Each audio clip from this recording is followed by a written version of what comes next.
Hello everyone, my name is Dr. Rekha Matra. I am your resource person for the topic task analysis. In the previous slide, we have already covered contextual analysis and the topic activity analysis. In this particular session, we would be covering task delineation, competency analysis, performance analysis, and discrepancy analysis. So let us move on to task delineation. As the name suggests, it is grouping the activities into tasks, and that is known as task delineation.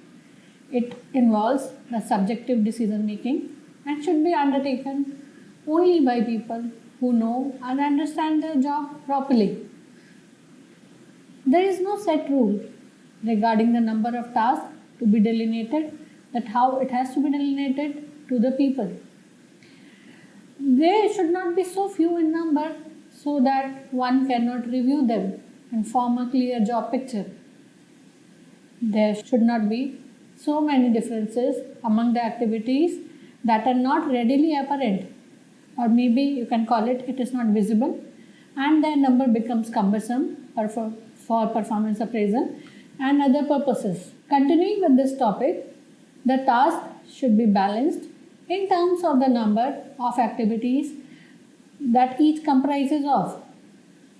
If one task has too many activities, then it needs to be divided further into two or more number of tasks. Let us take an example. While delineating a tour executive task, one should not call handling tours is a task because this term covers too many activities in itself. Ideally, the handling of tours should be broken down into requiring special skills such as costing of tour activities requiring few skills such as getting the reconfirmation of hotel booking from the travel agent or the tour operator, as well as getting the customer support for every step. Next is, after the tasks have been delineated, it is a good idea to rate the importance of the job and assess the percentage of time spent by the job incumbent on each, that how much time job incumbent is spending on each time. So that should be looked upon.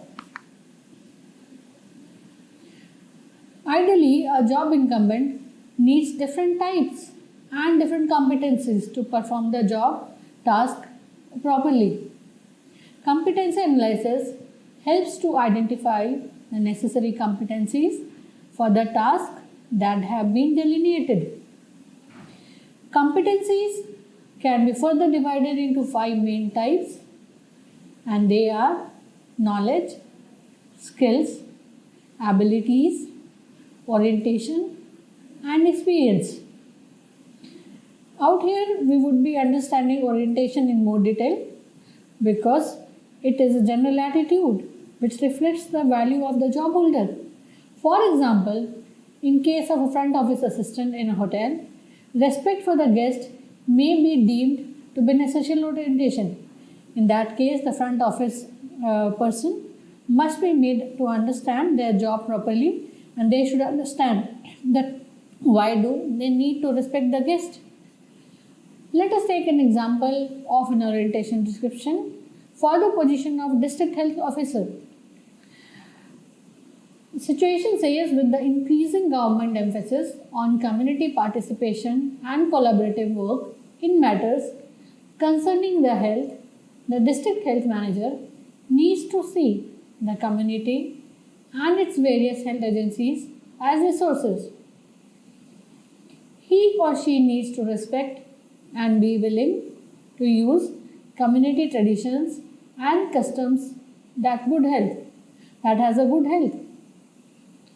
Next is, the district health manager should be a proactive person in identifying and seeking community resources that can be harnessed for promoting health programs. He or she should be oriented towards innovation and experimentation in solving problems and should encourage the doctors and other staff members in the district health clinics and hospitals to be similarly oriented.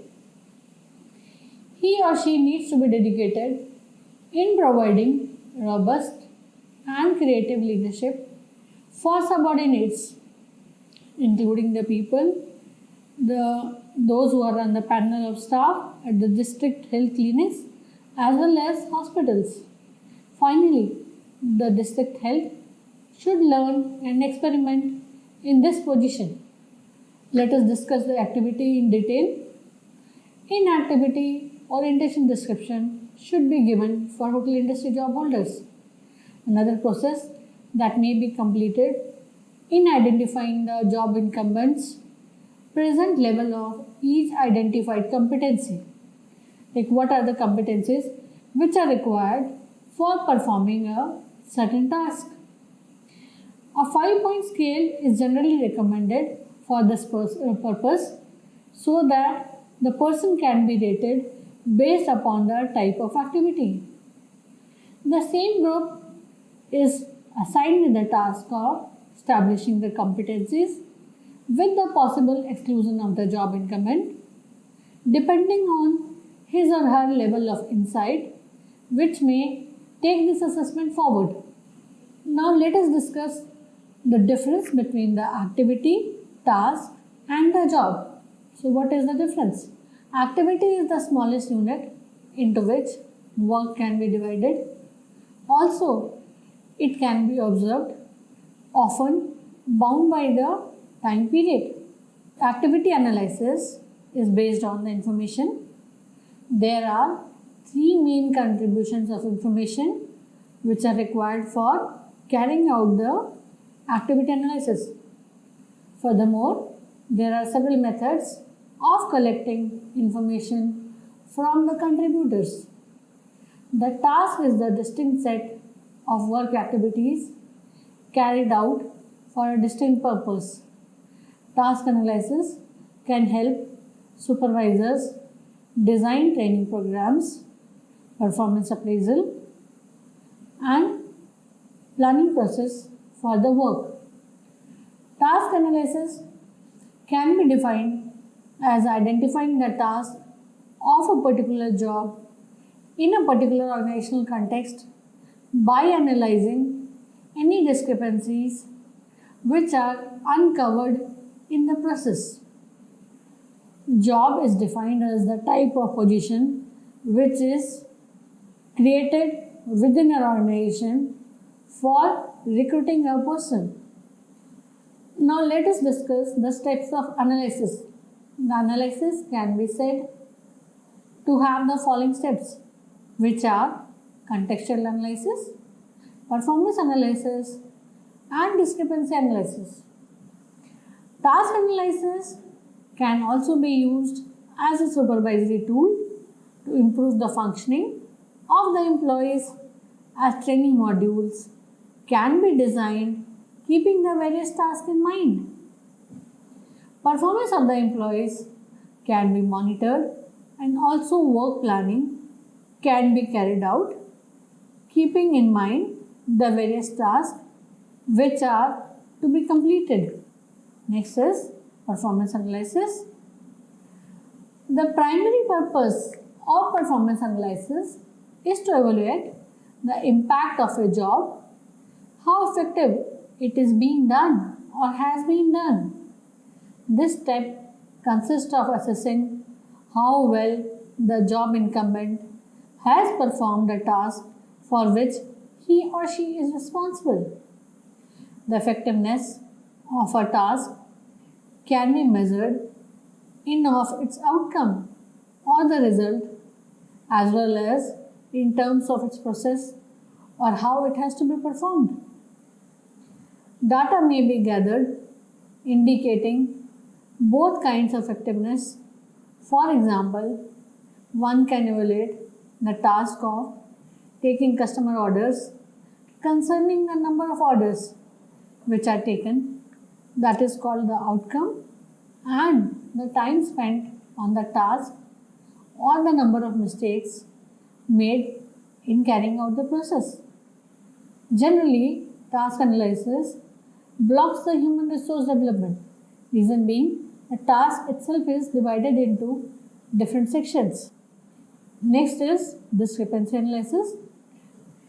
It identifies any discrepancies that becomes obvious due to the previous 5 steps. Out here, discrepancy itself rationalizes or shows the gap. For example, discrepancy may exist between activities which are reported by the job incumbent and those reported by the role set numbers, between activities which are reported and those observed or expected, between the importance of a task and the time spent in completing it, between the needed competencies and existing competencies, and so on. These gaps may indicate a need for specific remedial measures such as redefining the role, training, additional work planning, delegating, increased monitoring, or counseling.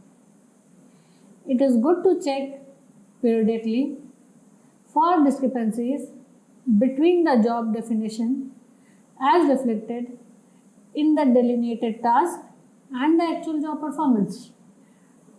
Moving further, performance information can be obtained by anyone or a combination of the following methods. The job incumbent may monitor the time spent on each activity. The role set members may analyze the importance attributed to various tasks versus the time spent on them. Trained observers may observe the job incumbent for a few days. Discrepancies between desired activities or tasks and actual performance may be noted and acted on accordingly. Let us discuss task analysis as the supervisory role. Task analysis can also be used as a supervisory tool to improve the functioning of an organization. Some uses of the task analysis are focused below. Point number 1 is to design the training. While carrying out the discrepancy analysis of the required competencies and the present level of competencies available in the employees concerned will help us to identify the training needs, or we also call it the training need analysis, and then designing a training strategy or at least training programs to upgrade the competencies which seem to be at a lower level. Information about the importance of the various tasks may also help to design the training program for high priority tasks. It means if a person understands the significance of the job to be carried out, they will do it in more focused manner. Similarly, the discrepancy between the importance of a task and its time may give some helpful information. One reason for not spending enough time on a task may be the lack of competency required to do the task. Such information may help in indicating the training. Point number 2 is performance monitoring. A performance is being monitored. It can help us to improve our performance level. Therefore, a performance monitoring system can be developed based on various task processes and outcomes effectiveness indicators. Some of these indicators can be used in designing a format or a system of meetings for the performance monitoring purpose. Point number 3 is planning. Analysis of the discrepancy between expected and reported activities or importance of the task and the time spent on them may indicate the need for carrying out the work planning, which also includes delegation and redistribution of work among various jobs in a work unit. The concerned employees may work with the supervisor or redistribute work among various jobs in a work unit. The concerned employees may also work in a group with the supervisor to redistribute tasks so that each employee can maximize contribution to the organization goal. Thank you.